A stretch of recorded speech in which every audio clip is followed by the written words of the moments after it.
Hi, this is Sanaullah, your most welcome in my channel.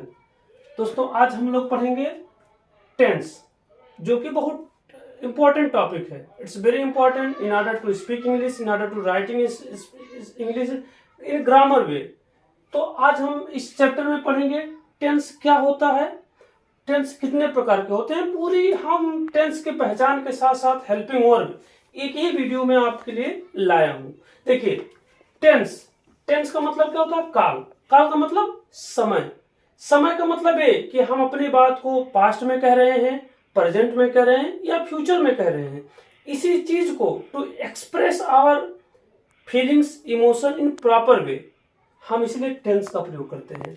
तो tense का मतलब क्या होता है? काल या समय। और टेंस कितने भागों में बांटते हैं हम? प्रेजेंट टेंस, पास्ट टेंस और फ्यूचर टेंस। कितने होते हैं? प्रेजेंट टेंस, पास्ट टेंस और फ्यूचर टेंस। प्रेजेंट का मतलब वर्तमान, वर्तमान माने व्हाट इज गोइंग ऑन, जो समय पे चल रहा है। पास्ट मतलब विच हैज पास्ट, जो चला गया है। और फ्यूचर मतलब द कमिंग टाइम, जो समय आ रहा है। तो इस तरीके से हम कितने भागों में कैटेगराइज करते हैं? 3, प्रेजेंट टेंस, पास्ट टेंस और फ्यूचर टेंस। अब इन टेंसों को हम 4 भागों में बांटते हैं। Number 1, present indefinite tense. अब प्रेजेंट इंडेफिनिट टेंस में हम जब हिंदी में वाक्य के अंत में ता है, ते है, ती के साथ आ जाए तो हमारा प्रेजेंट इंडेफिनिट टेंस कहलाता है। अंग्रेजी में सेंटेंस कैसे पहचानेंगे? अगर सिंगुलर है तो वर्ब में यस या ईएस लगा रहेगा, और प्लूरल है तो वर्ब में यस या एस न लगकर वर्ब का कौन सा फॉर्म रहेगा? फर्स्ट फॉर्म रहेगा। तो हमारा कौन सा टेंस हुआ? Present indefinite tense. Present continuous tense में इज एम आर के साथ वर्ब में आईएनजी लगता है, मतलब वाक्य के अंत में रहा है, रही है, रहे हैं ये शब्द आ जाए तो कौन सा टेंस होता है? प्रेजेंट कंटीन्यूअस होता है। प्रेजेंट परफेक्ट टेंस में क्या होता है? इसमें चुका है, चुकी है, चुके हैं आ जाए तो यह प्रेजेंट परफेक्ट टेंस होता है। अंग्रेजी में कैसे जानेंगे? जब हमारा हैज और हैव, जो हमारा हेल्पिंग वर्ब होता है, हैज हैव के साथ हमारा वर्ब का थर्ड फॉर्म आ जाए तो वो हमारा कौन सा टेंस होता है?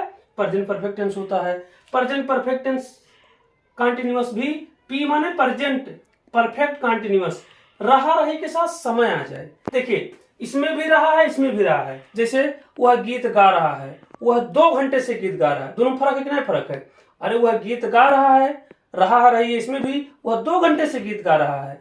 दोनों में फर्क यही है कि उसमें समय दिया है। जब समय दिया रहेगा तो प्रेजेंट परफेक्ट कंटीन्यूअस टेंस कहलाएगा। और इसमें हैज हैव के साथ हमारा बीन लगता है, और में जी सिंस और फार लगाते हैं। टाइम निश्चित समय है तो हम सिंस लगाते हैं, और अनिश्चित समय है तो हम फार लगाते हैं। अगर पीरियड ऑफ टाइम है तो फार, पॉइंट ऑफ टाइम है तो हम सिंस लगाते हैं।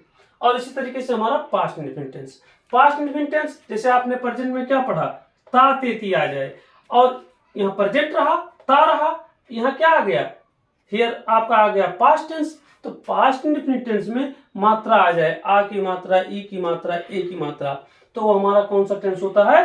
Past indefinite tense. और इसमें वर्ब का हमेशा हमेशा थर्ड फॉर्म, सेकंड फॉर्म लगा रहता है। मतलब अंग्रेजी में सेंटेंस आ जाए and you have, it is said to you to recognise the past indefinite tense, तो आपको क्या पहचानना है? वर्ब का कौन सा फॉर्म? Second form. अगर असर्टिव सेंटेंस है तो इंट्रोगेटिव है, नेगेटिव है, तो वहां हमारा डिड के साथ वर्ब का कौन सा फॉर्म रहेगा? फर्स्ट फॉर्म रहेगा। देखिए, प्रेजेंट कंटीन्यूअस में रहा, रही, रहा, और इसमें क्या हो गया? रहा था, रही थे। इसमें भी सिंगुलर के साथ वाज, प्लूरल के साथ वेयर के साथ वर्ब में हम क्या लगाएंगे? आईएनजी लगाएंगे। पास्ट परफेक्ट में प्रेजेंट परफेक्ट टेंस में चुका है, चुकी है, तो पास्ट में चुका था, चुकी थी हो गया। और वर्ब का हमारा कौन सा फॉर्म?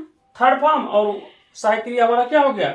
हैड हो गया, चाहे सिंगुलर हो या प्लूरल। मतलब यहाँ हैज हैव के साथ वर्ब का थर्ड फॉर्म रहा, यहाँ पर भी हमारा थर्ड फॉर्म है, बट यहाँ हमारा क्या लगा हुआ है? चाहे सिंगुलर हो चाहे प्लूरल हो, हमारा सहायक क्रिया क्या लगा हुआ है?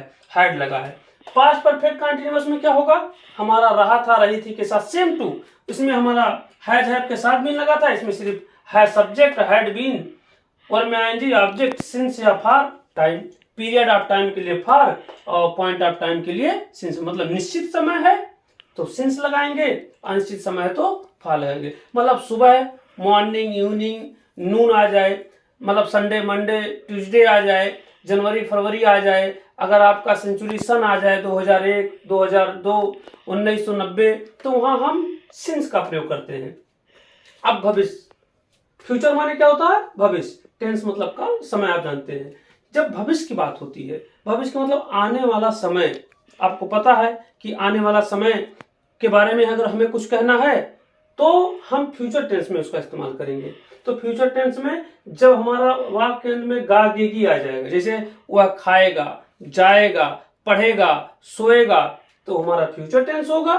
और आई और वी, अगर आई वी है तो उसके साथ सेल लगाते हैं, बाकी सब्जेक्ट के साथ हमारा विल लगाते हैं, और वर्ब का कौन सा फॉर्म लगाते हैं? फर्स्ट फॉर्म लगाते हैं।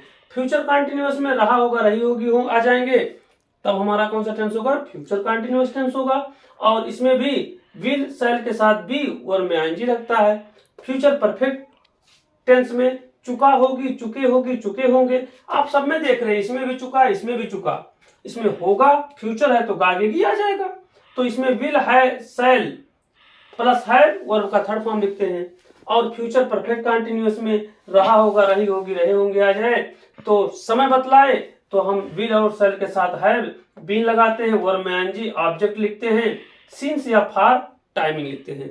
आपको फिर बता रहा हूं कि सिंस का प्रयोग कहां करते हैं? निश्चित समय के लिए, पॉइंट ऑफ टाइम, और फॉर का प्रयोग हम करते हैं पीरियड ऑफ टाइम के लिए। इसलिए आई होप आपको समझ में आया होगा। समझ में नहीं आता है तो आप हमें कमेंट करके बताइए, और पूरा वीडियो आप देखिए। अब हम अगले वीडियो से प्रेजेंट इंडेफिनिट टेंस को डिटेल में पढ़ना शुरू करेंगे, उसमें पैसिव के साथ। तो इस प्रकार हमारे चैनल में पहली बार आए हैं तो प्लीज सब्सक्राइब करें। Thank you.